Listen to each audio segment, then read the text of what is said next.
ನೋಡಿ, ಒಂದು ಬೌಲಲ್ಲಿ ಇಲ್ಲಿ ನಾನು ರವೆನ ತೊಗೊಂಡಿದ್ದೀನಿ. ಬಿಳಿ ರವೆನ ತೊಗೊಂಡಿರೋದು, ಬಾಂಬೆ ರವೆ, ಉಪ್ಮಾ ರವೆ ಅಂತ ಕರಿತೀವಲ್ಲ ಅದನ್ನು ತೊಗೊಂಡಿರೋದು.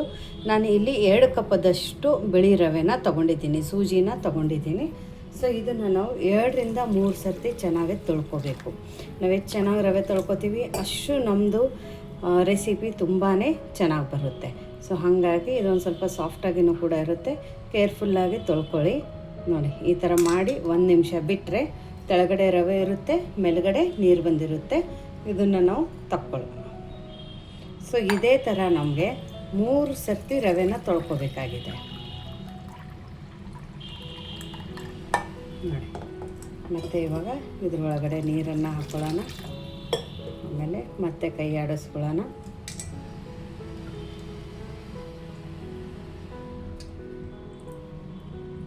ಒಂದು ಸೆಕೆಂಡ್ ಬಿಡೋಣ. ಆಮೇಲೆ ಮತ್ತೆ ನೀರನ್ನು ತಕ್ಕೊಳ್ಳೋಣ. ನಾವು ನಾರ್ಮಲ್ ಏನು ಉಪ್ಪಿಟ್ಟು ಮಾಡ್ತೀವಲ್ಲ ಅದೇ ರವೆನೇ ಇಲ್ಲಿ ತೊಗೊಂಡಿರೋದು. ನೋಡಿ, ಇನ್ನೊಂದು ಸರ್ತಿ ನೀರನ್ನು ಹಾಕ್ಕೊಳ್ಳೋಣ. ಮತ್ತೆ ಕೈ ಆಡಿಸ್ಕೊಳ್ಳೋಣ. ಈ ಥರ ನಮಗೆ 3 ಸರ್ತಿ ರವೆನ ತೊಳ್ಕೊಬೇಕಾಗಿದೆ.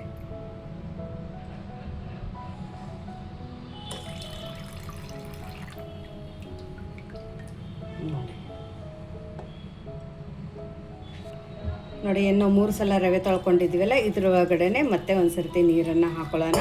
ನೀರನ್ನು ಹಾಕ್ಕೊಂಡು ಒಂದು ಸರ್ತಿ ಕೈ ಆಡಿಸ್ಕೊಳ್ಳೋಣ. ನೋಡಿ, ಕಲರು ಕೂಡ ಇವಾಗ ನೀರಿಂದು ಸ್ವಲ್ಪ ಚೇಂಜ್ ಆಗಿದೆ. ಇವಾಗ ಮೇಲ್ಗಡೆ ಮುಚ್ಚಿಬಿಟ್ಟು ಒಂದು 10 ನಿಮಿಷ ಇದೇ ಥರ ಬಿಟ್ಟುಬಿಡೋಣ. ನೋಡಿ, ಇಲ್ಲಿ ಇನ್ನೊಂದು ಬೌಲಲ್ಲಿ ಅವಲಕ್ಕಿನ ತೊಗೊಂಡಿದ್ದೀನಿ. ನಾರ್ಮಲಾಗಿ ನಾವು ಯಾವುದು ಉಪ್ಪಿಟ್ಟಕ್ಕೆ ಅವಲಕ್ಕಿ ತೊಗೋತೀವಲ್ಲ ಸ್ವಲ್ಪ ತಿಳಿವಿರುತ್ತೆ ನೋಡಿ, ಮೀಡಿಯಮ್ ಅವಲಕ್ಕಿ ಅಂತ ಕರಿತೀವಿ. ಸೊ ಇದನ್ನು ತೊಗೊಂಡಿರೋದು. ನಾವು ಯಾವ ಕಪ್ಲೆ ಮೆಜರ್ಮೆಂಟ್ಲೆ ರವೆ ತೊಗೊಂಡಿದ್ದೀವಿ ಅದೇ ಕಪ್ ಮೆಜರ್ಮೆಂಟಿಂದ 1 ಕಪ್ಪು ಅವಲಕ್ಕಿನ ತೊಗೊಂಡಿರೋದು. ನಾನು ಇದೇ ಕಪ್ ಮೆಜರ್ಮೆಂಟಿಂದ 2 ಕಪ್ಪು ರವೆನ ತೊಗೊಂಡಿದ್ದೆ. ಹಾಗಾಗಿ ಸೇಮ್ ಬಟ್ಲು ಮೆಜರ್ಮೆಂಟಿಂದನೇ ನಾನು 1 ಕಪ್ಪದಷ್ಟು ಅವಲಕ್ಕಿನ ತೊಗೊಂಡಿರೋದು. ಇವಾಗ ರವೆ ಯಾವ ಥರ ತೊಳ್ಕೊಟ್ವಿ ಅದೇ ಥರ ನಮಗೆ ಇಲ್ಲಿ ಈ ಅವಲಕ್ಕಿನೂ ಕೂಡ 3 ಸರ್ತಿ ತೊಳ್ಕೊಂಡು ಬರಬೇಕಾಗಿದೆ. ಸೊ ಇಲ್ಲಿ ನಾವು 3 ಸರ್ತಿ ಅದೇ ಥರ ಅವಲಕ್ಕಿನ ತೊಳ್ಕೊಂಡು ಬರೋಣ. ನೋಡಿ, ಅವಲಕ್ಕಿನೂ ಕೂಡ 3 ಸರ್ತಿ ತೊಳ್ಕೊಂಡು ಬಂದಿರೋದು. ಇವಾಗ ಅವಲಕ್ಕಿ ನೆನೆಯಷ್ಟು ಇದ್ರೊಳಗಡೆನೂ ಕೂಡ ನೀರನ್ನು ಹಾಕ್ಕೊಳ್ಳೋಣ. ನೀರನ್ನು ಹಾಕ್ಕೊಂಡು ಮೇಲ್ಗಡೆ ಒಂದು ಮುಚ್ಚಳನ ಮುಚ್ಚಿ ಇದನ್ನು ಕೂಡ ರವೆ ಜೊತೆ ಒಂದು 10 ನಿಮಿಷ ನೆನೆ ಹಾಕ್ಬಿಡೋಣ. ನೋಡಿ, ಇಲ್ಲಿ ಒಂದು ಬೌಲಲ್ಲಿ ನಾನು ಕಡಲೆ ಬೀಜನ ಹಾಕೋತಾ ಇದ್ದೀನಿ. ಇದು ನಾವು ಬಟ್ಟೆಯಲ್ಲಿ ಹುರಿದಿರೋಂಥ ಕಡಲೆ ಬೀಜ. ನೀವು ಮನೆಯಲ್ಲಿ ಹುರಿದಿರೋದು ಕಡಲೆ ಬೀಜ ಇದ್ರೂ ತೊಗೋಬೋದು. ನಾನೇನಿಲ್ಲಿ ಸಿಪ್ಪೆ ತಕ್ಕೋತಾ ಇಲ್ಲ, ನೀವು ಬೇಕಂದರೆ ಸಿಪ್ಪೆನ ತಕ್ಕೋಬೋದು. ಇದಕ್ಕೇನೆ ಇಲ್ಲಿ ಹುರುಗಡ್ಲೆ ಕೂಡ ಹಾಕೋತಾ ಇದ್ದೀನಿ. ಒಂದು ಅರ್ಧ ಕಪ್ಪದಷ್ಟು ಹುರುಗಡ್ಲೆ ಸಾಕಾಗುತ್ತೆ. ನೀವು ಡೈರೆಕ್ಟ್ ಬೇಕಂದರೆ ಮಿಕ್ಸರ್ ಜಾರಲ್ಲಿನೂ ಕೂಡ ಹಾಕೋಬೋದು. ನೋಡಿ, ಹಸಿಮೆಣಸಿನ್ಕಾಯಿನ ಹಾಕ್ಕೊಳ್ಳೋಣ. ಸ್ವಲ್ಪ ಕರಿಬೇವು ಹಾಕ್ಕೊಳ್ಳೋಣ. ಸ್ವಲ್ಪ ಶುಂಠಿ ಹಾಕ್ಕೊಳ್ಳೋಣ. ಸ್ವಲ್ಪ ಕೊತ್ತಂಬರಿ ಸೊಪ್ಪನ್ನು ಹಾಕ್ಕೊಳ್ಳೋಣ. ರುಚಿಗೆ ತಕ್ಕಷ್ಟು ಉಪ್ಪನ್ನು ಹಾಕ್ಕೊಳ್ಳೋಣ. ಇವಾಗ ಇಷ್ಟೆಲ್ಲ ಹಾಕ್ಕೊಂಡ್ಬಿಟ್ಟು ಒಂದು ಸ್ವಲ್ಪ ನೀರು ಹಾಕ್ಕೊಂಡು ಮಿಕ್ಸರಲ್ಲಿ ನಾವು ಇದನ್ನು ಚಟ್ನಿನ ರುಬ್ಕೊಂಡು ಬರೋಣ. ನೋಡಿ, ಇಲ್ಲಿ ನಾನು ನೀರನ್ನು ಹಾಕ್ಕೊಂಡು ಚಟ್ನಿನ ರುಬ್ಕೊಂಡು ಬಂದಿರೋದು. ನಿಮ್ಮ ಚಟ್ನಿ ತಿಳು ಬೇಕಂದರೆ ತಿಳು ರುಬ್ಕೊಳ್ಳಿ, ಗಟ್ಟಿ ಬೇಕಂದರೆ ಗಟ್ಟಿ ರುಬ್ಕೊಳ್ಳಿ. ಇಲ್ಲಿ ನಾನು ಒಂದು ಸ್ವಲ್ಪ ಗಟ್ಟಿನೇ ರುಬ್ಕೊಂಡಿದ್ದೀನಿ. ಇವಾಗ ನೋಡಿ, ಈ ಚಟ್ನಿಗೆ ಒಗ್ಗರಣೆ ಕೂಡ ರೆಡಿ ಮಾಡ್ಕೊಂಡಿದ್ದೀನಿ. ಇದಕ್ಕೆ ಎಣ್ಣೆ, ಜೀರಿಗೆ, ಸಾಸಿವೆ, ಕರಿಬೇವು ಮತ್ತು ಹಿಂಗದ ಒಗ್ಗರಣೆನ ಹಾಕೊಂಡಿರೋದು. ಇದು ಆಪ್ಷನಲ್ ಇದೆ, ನೀವು ಬೇಕಂದರೆ ಹಾಕೋಬೋದು ಅಥವಾ ಸ್ಕಿಪ್ ಕೂಡ ಮಾಡ್ಬೋದು. ಬಟ್ ಈ ಥರ ಒಗ್ಗರಣೆ ಹಾಕ್ಕೊಳ್ಳೋದ್ರಿಂದ ಚಟ್ನಿಗೆ ರುಚಿ ಜಾಸ್ತಿ ಆಗುತ್ತೆ. ಇನ್ನೂ ಒಂದು, ಇಲ್ಲಿ ನಾನು ಚಟ್ನಿಗೆ ಹುಣಸೆ ಹುಳಿ ಅಥವಾ ಲೆಮನನ್ನು ಹಾಕ್ಕೊಂಡಿಲ್ಲ, ನಿಂಬೆ ರಸನ ಹಿಂಡ್ಕೊಂಡಿಲ್ಲ. ನೀವು ಬೇಕಂದರೆ ಹಾಕ್ಕೋಬೋದು. ಬಟ್ ನಾನು ಇಲ್ಲಿ ಯೂಶ್ವಲಿ ಚಟ್ನಿಗೆ ಹುಣಸೆ ಹುಳಿ ಆಗಿರ್ಬೋದು ಅಥವಾ ಲಿಂಬೆ ರಸ ಆಗಲಿ ಯೂಸ್ ಮಾಡೋದಿಲ್ಲ. ಯಾಕಂದರೆ ಇದನ್ನು ಇಮಿಡಿಯೇಟಾಗಿ ತಿಂತೀವಲ್ಲ, ಹಾಗಾಗಿ ನಾನು ಯಾವುದೇ ಥರ ಇದ್ರೊಳಗಡೆ ಹುಳಿನ ಹಾಕ್ಕೊಳ್ಳಲ್ಲ. ನೀವು ಬೇಕಂದರೆ ಹಾಕ್ಕೋಬೋದು. ಸೊ ಇವಾಗ ನಮ್ಮ ಚಟ್ನಿ ರೆಡಿಯಾಗಿದೆ. ಇದನ್ನು ಪಕ್ಕಕ್ಕೆ ಇಡೋಣ. ನೋಡಿ, ಇವಾಗ ನಾವು ಒಂದು 10 ನಿಮಿಷ ಚಟ್ನಿ ಆಗೋ ತನಕ ರವೆ ನೆನೆಸಿದ್ವಲ್ಲ ಇದ್ರ ಒಳಗಡೆದು ನೀರನ್ನು ತಗೊಂಡು ಬರೋಣ. ನೋಡಿ, ಈ ಥರ ಪೂರ್ತಿ ನಾನು ರವೆಯಿಂದ ನೀರನ್ನು ತಕ್ಕೊಂಡಿದ್ದೀನಿ. ನೋಡಿ, ಇಲ್ಲಿ ರವೆ ಒಂದು ಸ್ವಲ್ಪ ಚೆನ್ನಾಗಿ ಉಬ್ಬಿದೆ ಕೂಡ, ಇಲ್ಲಿ ನೋಡ್ಬೋದು ಡಿಫ್ರೆನ್ಸು. ನೋಡಿ, ಎಷ್ಟು ಬಿಳಿ ಕೂಡ ಆಗಿದೆ, ವೈಟಾಗಿ ಆಗಿದೆ. ಇವಾಗ ಏನು ಮಾಡೋಣ ಅಂದರೆ ಒಂದು ಸ್ವಲ್ಪ ನೀರು ಉಳಿದ್ರೆ ಪರವಾಗಿಲ್ಲ. ಈ ರವೆನ ನಾವು ಇಲ್ಲೊಂದು ಮಿಕ್ಸಿ ಜಾರನ್ನು ತಗೊಂಡು ಇದ್ರೊಳಗಡೆ ಹಾಕ್ಕೊಳ್ಳೋಣ.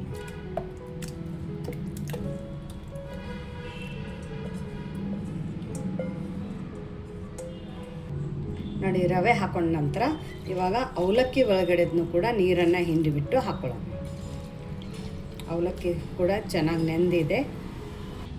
ದಿಢೀರಂತ ಆಗುವಂಥ ಅವಲಕ್ಕಿ ದೋಸೆ ಕೂಡ ಅನ್ಬೋದು, ರವೆ ದೋಸೆ ಕೂಡ ಅನ್ಬೋದು. ಇವಾಗ ರುಚಿಗೆ ಉಪ್ಪನ್ನು ಇವಾಗಲೇ ಹಾಕ್ಕೊಂಡು ಬಿಡೋಣ. ಉಪ್ಪನ್ನು ನೋಡಿಬಿಟ್ಟು ಹಾಕ್ಕೊಳ್ಳಿ. ಇವಾಗ ಹುಳಿಗೆ ಇದಕ್ಕೇನೆ ನಾನು ಒಂದು 4 ಸ್ಪೂನಷ್ಟು ಮೊಸರನ್ನು ಹಾಕೋತಾ ಇದ್ದೀನಿ. ಮೊಸರು ತುಂಬ ಹುಳಿ ಇಲ್ಲ, ಫ್ರೆಶ್ ಆಗಿದೆ, ಹಾಗಾಗಿ 4 ಸ್ಪೂನ್ ಹಾಕೋತಾ ಇದ್ದೀನಿ. ಜಾಸ್ತಿ ಹುಳಿ ಇದೆ ಅಂದರೆ ಬರೀ 2ರಿಂದ 3 ಸ್ಪೂನ್ ಹಾಕ್ಕೊಳ್ಳಿ. ಇವಾಗ ಇದನ್ನು ನುಣ್ಣಗಾಗಿ ರುಬ್ಕೊಂಡು ಬರೋಣ. ಇವಾಗ ನೋಡಿ ನೀರು ಹಾಕ್ಕೊಂಡಿಲ್ಲ, ನಾನು ಇದೇ ಥರ ರುಬ್ಬಕ್ಕೆ ತೊಗೊಂಡು ಹೋಗಿದ್ದೆ. ಇವಾಗ ತೋರಿಸ್ತೀನಿ ನಿಮಗೆ. ನೀರು ಹಾಕೋದೇನು ಇಷ್ಟು ಕನ್ಸಿಸ್ಟೆನ್ಸಿ ಇದೆ. ಬಟ್ ಇದನ್ನು ರುಬ್ಬಬೇಕಾದ್ರೆ ಏನಾಗುತ್ತೆ ಅಂದರೆ ಇನ್ನೊಂದು ಸ್ವಲ್ಪ ಕೈಗೆ ರವೆ ರವೆ ಹತ್ತುತ್ತೆ.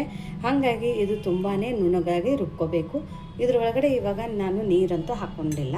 ಇನ್ನೊಂದು ಇಂಗ್ರೀಡಿಯೆಂಟ್ಸ್ ಇದ್ರೊಳಗೆ ಏನಪ್ಪ ಹಾಕ್ಕೋಬೇಕಂದ್ರೆ 1 ಸ್ಪೂನಷ್ಟು ಇದ್ರೊಳಗಡೆ ಇವಾಗ ಸಕ್ಕರೆನ ಹಾಕ್ಕೊಳ್ಳೋಣ. ಸಕ್ಕರೆನ ಹಾಕ್ಕೊಂಡು ನೀರು ಹಾಕ್ಕೊಳ್ಳೋದು ಬೇಡ, ಇನ್ನೊಂದು ಸರ್ತಿ ನುಣ್ಣಗಾಗಿ ರುಬ್ಕೊಂಡು ಬರೋಣ. ನೋಡಿ ಪರ್ಫೆಕ್ಟಾಗಿ ರುಬ್ಕೊಂಡು ಬಂದಿದ್ದೀವಿ. ಮತ್ತು ಅಡಿಷ್ನಲ್ ಆಗಿ ಯಾವುದೇ ಥರ ನೀರನ್ನು ಹಾಕ್ಕೊಂಡಿಲ್ಲ. ನೋಡಿ ಇಷ್ಟು ಚೆನ್ನಾಗಿ ಬಂದಿದೆ. ಮತ್ತು ನೀಟಾಗಿ ರುಬ್ಬೋದ್ರಿಂದ ಇಲ್ಲೇ ಬಬಲ್ಸ್ ಥರ ಬಂದಿದೆ. ನೋಡಿ ನೊರೆ ಥರ ಬಂದಿದೆ. ಸೂಪರ್ ಅಂತಲೇ ಅನ್ಬೋದು.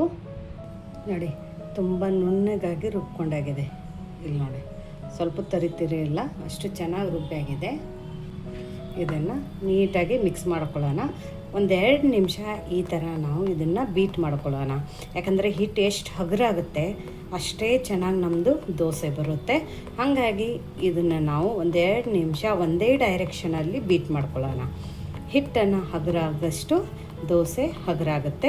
ಇನ್ನೂ ಒಂದು, ಯಾರೂ ನೀವು ನಮ್ಮದು ವಾಟ್ಸಪ್ ಗ್ರೂಪನ್ನು ಜಾಯಿನ್ ಆಗಿಲ್ಲ ಅಂದರೆ ವಿಶ್ವಲ್ ಅಡುಗೆ ಮನೆ ವಾಟ್ಸಪ್ ಗ್ರೂಪ್ ಲಿಂಕನ್ನು ನಾನು ಡಿಸ್ಕ್ರಿಪ್ಷನ್ ಬಾಕ್ಸಲ್ಲಿ ಕೊಟ್ಟಿದ್ದೀನಿ. ಆ ಲಿಂಕ್ ಮೇಲೆ ಕ್ಲಿಕ್ ಮಾಡಿದರೆ ಸಾಕು, ನೀವು ನಮ್ಮ ಜೊತೆ ಕನೆಕ್ಟ್ ಆಗ್ತೀರಾ. ನಿಮಗೇನೇ ಕ್ವೆರೀಸು ಡೌಟ್ಸ್ ಇದ್ದರೆ ಅಲ್ಲಿನೂ ಕೂಡ ನೀವು ನಮ್ಮ ಜೊತೆ ಕಮ್ಯುನಿಕೇಟ್ ಮಾಡ್ಬೋದು.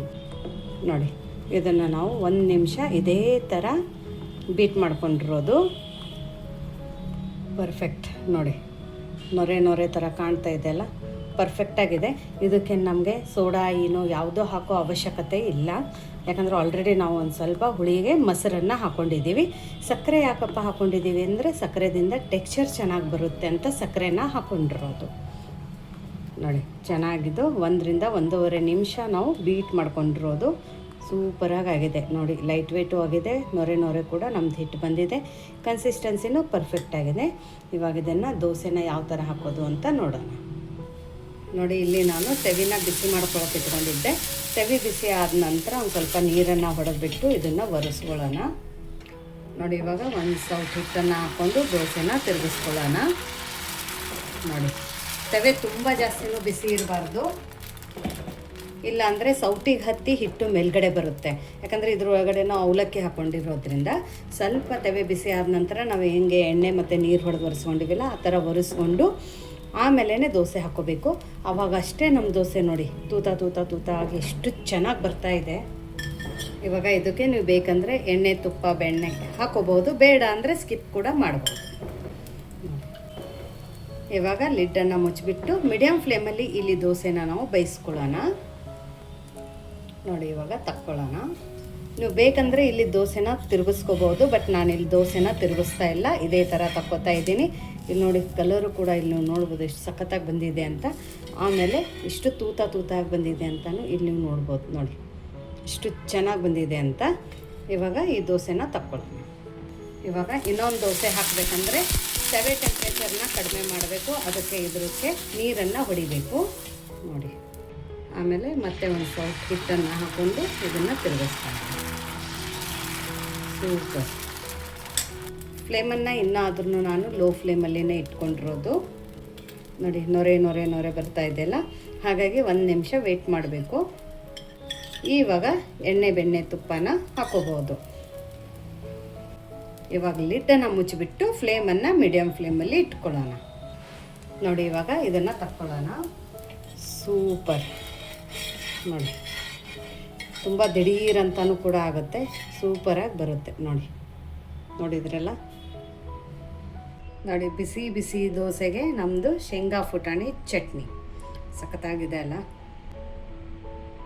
ನೋಡಿ ಸಕ್ಕರೆ ಯಾಕೆ ಹಾಕೋಬೇಕಂದ್ರೆ ಈ ಥರ ನಮ್ಮದು ದೋಸೆಗೆ ಕಲರ್ ಬರುತ್ತೆ ಅಂತ ಸಕ್ಕರೆನ ಹಾಕೊಂಡಿರೋದು. ಇಲ್ಲಿ ನೋಡಿ ತೂತ ಆಗಿ ಬಂದಿರೋದು, ಸಖತ್ತಾಗಿ ಬಂದಿದೆ ಎಲ್ಲ ದೋಸೆ.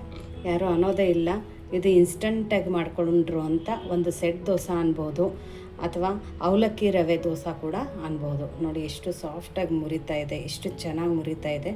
ಅಕ್ಕಿ ಉದ್ದಿನಬೇಳೆ ನೆನೆಸೋ ರುಬ್ಬೋ ಅವಶ್ಯಕತೆಯೇ ಇಲ್ಲ, ದಿಢೀರಂತ ಮಾಡಿಕೊಡುವಂಥ ಒಂದು ದೋಸೆ ರೆಸಿಪಿ ಅಂತಲೂ ಅನ್ಬೋದು. ಅಕಸ್ಮಾತ್ ನಿಮಗೆ ಹಿಟ್ಟನ್ನು ನೆನೆ ಇಡೋಕ್ಕೆ ಒಂದು 10 ನಿಮಿಷ ನಾವೇನು ನೆನೆ ಇಟ್ಟಿದ್ವಿಲ್ಲ, ಆ ನೆನೆ ಇಡೋಕ್ಕೆ ನಿಮ್ಮ ಹತ್ರ ಟೈಮ್ ಇಲ್ಲ ಅಂದರೆ ಒಂದು ಪಿಂಚ್ ಆಗೋಷ್ಟು ನೀವು ಅಡುಗೆ ಸೋಡಾನ ಹಾಕೋಬೋದು.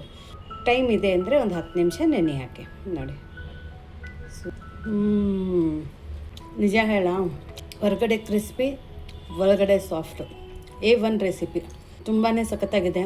ಬಾಯಲ್ಲಿನೂ ಹೀಗೆ ಮೆಲ್ಟ್ ಆಗ್ತಾಯಿದೆ, ಅಷ್ಟು ಚೆನ್ನಾಗಿದೆ. ಎಲ್ಲ ತಿಂದು ಖಾಲಿ ಮಾಡೋಣ ಅನ್ನಿಸ್ತೈತೆ. ಚಟ್ನಿ ಅಂತೂ ಸೂಪರಾಗಿದೆ ಕಾಂಬಿನೇಷನು. ನಿಮಗೆ ಇವತ್ತಿನ ಈ ದಿಢೀರ್ ದೋಸೆ ರೆಸಿಪಿ ಹೇಗೆ ಅನ್ನಿಸ್ತು ಅಂತ ಕಮೆಂಟ್ ಮೂಲಕ ತಿಳಿಸೋದನ್ನು ಮರಿಬೇಡಿ. ಹಾಗೂ ನಾ ಹೇಳಿರುವಂಥ ಪ್ರತಿ ಒಂದು ಟಿಪ್ಸನ್ನು ಫಾಲೋ ಮಾಡಿ. ನಿಮ್ಮ ರೆಸಿಪಿ ಫೇಲ್ ಆಗೋಕ್ಕೆ ಚಾನ್ಸೇ ಇಲ್ಲ, ಗ್ಯಾರಂಟಿ ಕೊಟ್ಟು ಹೇಳ್ತೀನಿ. ನಿಮ್ಮ ರೆಸಿಪಿ ಕೂಡ ಇಷ್ಟೇ ಸಾಫ್ಟಾಗಿ ಇಷ್ಟೇ ಚೆನ್ನಾಗಿ ಬರುತ್ತೆ. ಇನ್ನೊಂದಂದರೆ ಗಡಿಬಿಡಿಯಲ್ಲಿ ಮಕ್ಕಳಿಗೂ ಕೂಡ ಮಾಡಿಕೊಡುವಂಥ ಒಂದು ರೆಸಿಪಿ ಅಂತಲೂ ಅನ್ಬೋದು. ನಿಮಗೆ ವಿಶ್ಫುಲ್ ಅಡುಗೆ ಮನೆಯದು ಈ ರೆಸಿಪಿ ಇಷ್ಟ ಆಗಿದ್ದರೆ ನಮ್ಮ ಚಾನೆಲ್ನ ಸಬ್ಸ್ಕ್ರೈಬ್ ಮಾಡೋದನ್ನು ಮರಿಬೇಡಿ.